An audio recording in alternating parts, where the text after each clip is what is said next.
Hello, my name is Will, and I'm with Bluebird Consultants. Today, I'd like to go over 4 challenges we find with using Control Center's global updates in Smartsheet.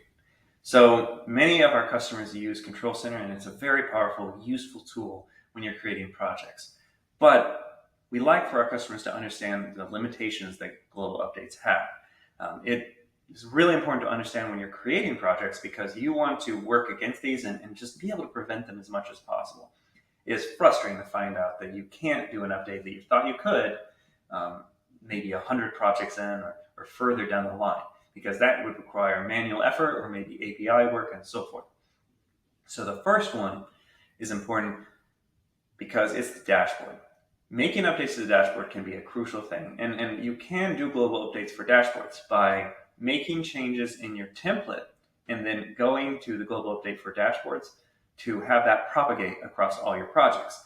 The challenge is that when you're looking at metric items inside your dashboard, so you're pointing it to maybe, let's say, 2 or 3 sheets inside your project in Control Center, it can break on 1 or 2 of the sheets during that process. So you want to be very careful to leverage the primary column and to try to keep it to limited sources like 1 sheet that the project dashboard is focused on.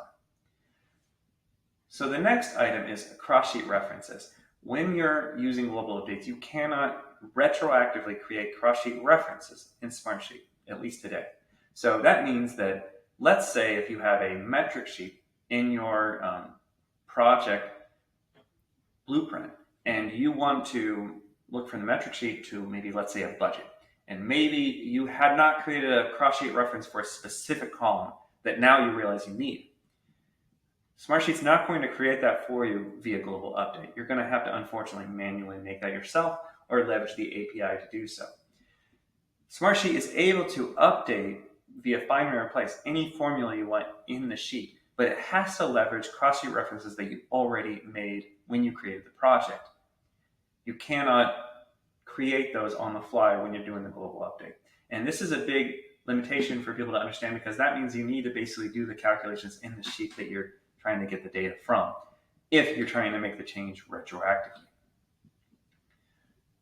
Renaming. So a lot of times people will use project names for all their sheets when they create a project, and we'll have assets sometimes of like 50 or 60 sheets inside one project.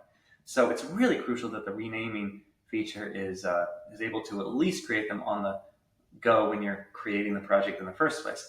But the challenge is that Global Updates does not have a feature for you to rename those sheets after the fact. So it doesn't let you rename the sheets, reports, or dashboards once you've created the project. And so it's really crucial to use something that you don't think is going to change that much when you're creating a project because you want it to stay solid with that. It's a very frustrating process for people to have to go back and rename many projects, but even one can be frustrating. And the last one is a more advanced challenge that we see with the portfolio work apps. And so when you do portfolio work apps, which is basically having a control center connected to work apps where it basically shares projects at the same time it creates the projects in control center, it also shares them in work apps. What we find is that if we need to add a user after the fact, so let's say I created 30 projects using the control center work apps. If I want to add that user to those 30 projects, I have to add that user to the intake, and then I have to click Update Reporting for all 30. There is no global way to bulk update users for work apps at this moment. I'm sure this is something that's going to be addressed soon, but it's really important to know because it means that anytime you want to make a significant change on who's being added or not to your work apps, you're going to have to make the change on the intake and then go back and manually click Update Reporting for all of those.